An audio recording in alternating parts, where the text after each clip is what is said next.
E vamos mais uma vez invocar a força viva do Santo Espírito de Deus, que Ele nos deu o dom da sabedoria, do entendimento, da ciência, do conhecimento dessa palavra, e uma vez compreendida, assimilada e guardada no coração, vamos nos comprometer com ela, de fazer todo o esforço de colocá-la em prática durante o dia de hoje. Amém? Olha que interessante, né? Tanto a primeira leitura como a segunda leitura de hoje, o Evangelho e a primeira leitura, são continuação de ontem, né? O texto que continua de ontem. Primeira carta de São Pedro e o Evangelho de Marcos.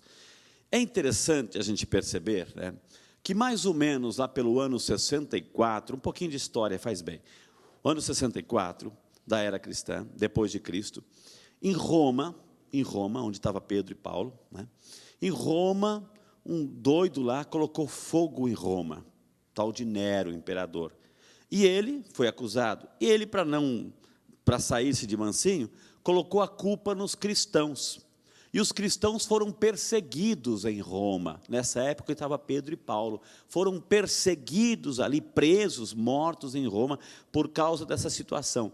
Enquanto em Roma estavam perseguidos os cristãos, lá na Palestina, em Israel, também os cristãos e os judeus estavam sendo perseguidos lá pelo Império Romano e aqui pelo próprio Império Romano também. Então, os judeus e os cristãos estavam sendo perseguidos lá na Palestina e aqui em Roma. Nessa época é que acontece essa carta de Pedro. Pedro escreve essa carta nesse contexto.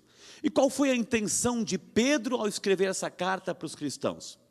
Para encorajá-los em tempos de perseguição, em tempos de crise, em tempo de morte, em tempos de dar o testemunho por Cristo. Pedro escreve para encorajá-los. E Pedro recorre àquilo que é mais forte, essa busca por Jesus, a busca pela salvação. O foco de Pedro, em tempos de perseguição, em tempos de crise, em tempos de entregar a sua própria vida, em tempos de dar o testemunho por Cristo, o foco era a salvação. Olha a salvação, gente, vai dizer Pedro, essa salvação que foi anunciada lá atrás no Antigo Testamento, que perseguiram, que desejaram ver os profetas, até os anjos. E essa salvação tem nome, é Jesus. Então é por Jesus que a gente suporta tudo isso. É por Jesus que a gente consegue, dia após dia, ter essa esperança que não morre. É por Jesus que a gente tem esse desejo intenso no coração de buscar essa santidade. Termina Pedro dizendo assim: sede santos, porque o vosso Pai no céu é santo. É por Jesus, é esse desejo de salvação, de possuir essa salvação. Esse é o verdadeiro tesouro de São Pedro. E diante das dificuldades, é esse tesouro que a gente não pode perder o foco, o tesouro da salvação. Essa busca de estar com Jesus. E olha que interessante, quando a gente passa para o Evangelho. Ontem, por isso que eu disse continuidade, ontem teve um caso. Um jovem chegou correndo para Jesus, e aí contou: mestre, o que eu tenho, bom mestre, o que eu tenho que fazer para possuir esse tesouro, para possuir essa vida eterna, vai dizer aquele jovem. E Jesus disse: olha, é muito simples, observe os mandamentos. Não matarás, não cometerás adultério, não farás falso testemunho, etc. E recordou os mandamentos. Jesus recordou esse jovem. Aí esse jovem assim: mas mestre, tudo isso eu tenho observado desde a minha juventude. Ah, é? Que bom. Então só te falta uma coisa. Você é muito rico, não é? Então, vende o que você tem, distribui aos pobres, depois vem aqui e segue-me. O jovem baixou a cabeça, aquele entusiasmo que ele tinha para conversar com Jesus se apagou. Ele voltou-se para trás e saiu de perto, triste. E aí, porque era muito rico, não foi capaz de se desprender para buscar um tesouro maior, que era Deus, que era Jesus. E aí Jesus dá aquela frase: é mais fácil um rico entrar pelo orifício de uma agulha do que um camelo, é mais fácil um camelo passar pelo orifício de uma agulha do que um rico entrar no reino dos céus. Para Deus isso aí, só Deus pode, para os homens isso é impossível. Aí o que acontece? Entra o Evangelho de hoje.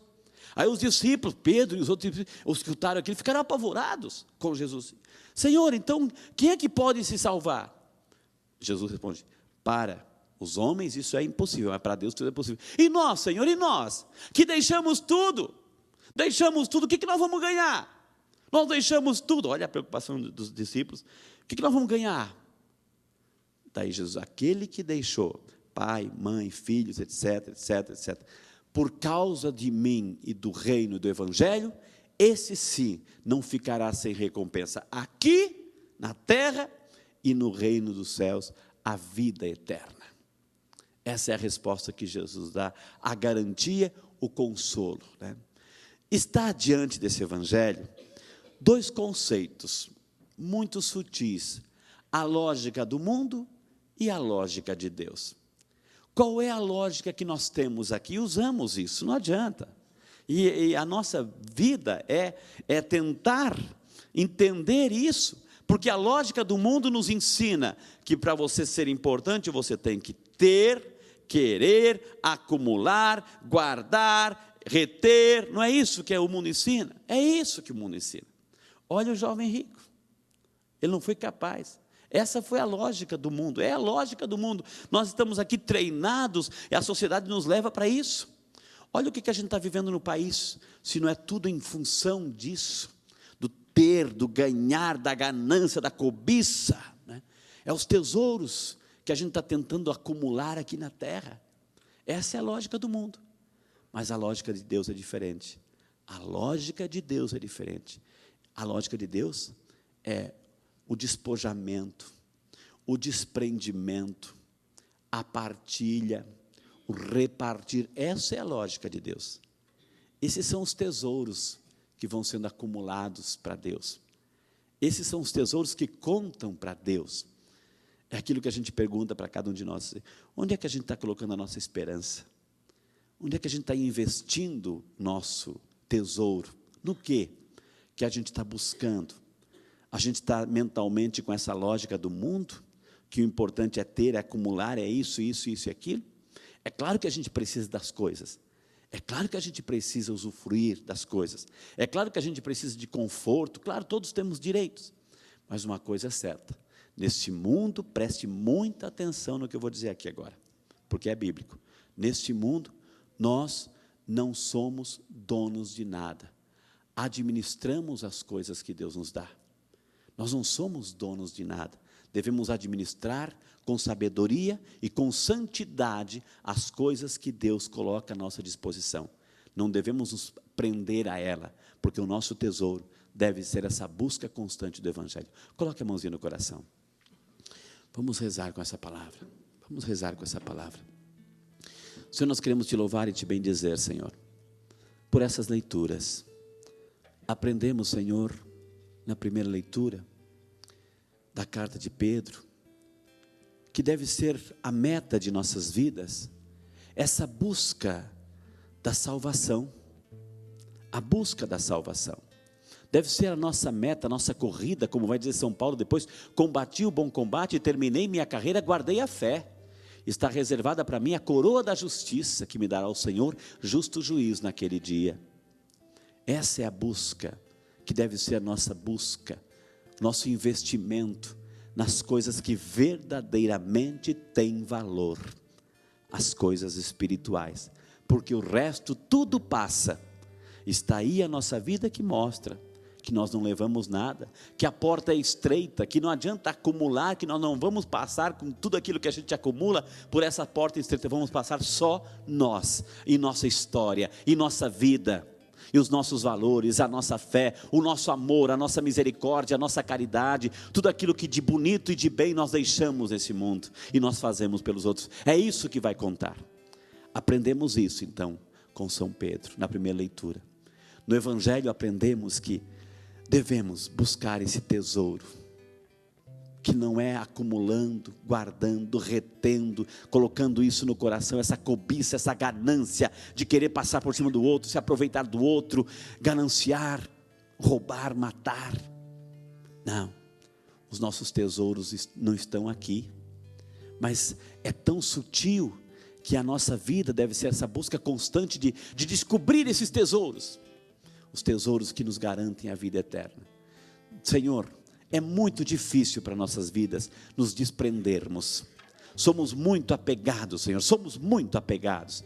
Então dê-nos a graça no dia de hoje, de utilizar os dons, administrarmos as coisas que o Senhor coloca em nossas mãos, mas não com esse espírito de apego, de interesse, de acúmulo, mas acima de tudo, aprendendo dessa história, que Jesus disse, aquele que se decidir por mim, vai ter aqui na terra muito mais, e na vida eterna a salvação.